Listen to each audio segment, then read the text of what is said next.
Национальный лидер туркменского народа, председатель Халк Маслахаты Туркменистана Гурбангулы Бердумухамедов, раис Татарстана Рустам Минниханов и заместитель председателя правительства Российской Федерации Марат Хуснулин посетили выставку «Раша Халаль Экспо».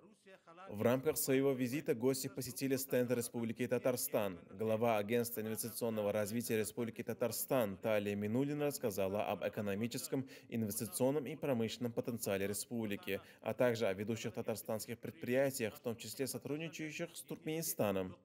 Также стоит подчеркнуть, что очень красочную и интересную экспозицию подготовил Туркменистан. На стенде особое внимание уделили теме национальных ковров и уникальной технологии их изготовления. Гостям рассказали, что 5 лет назад туркменское ковроделие внесли в список нематериального наследия ЮНЕСКО. Также посетители могут ознакомиться с широким ассортиментом продукции туркменских производителей. На выставке свои стенды представили международные компании, госкорпорации, крупнейшие банки и финансовые институты.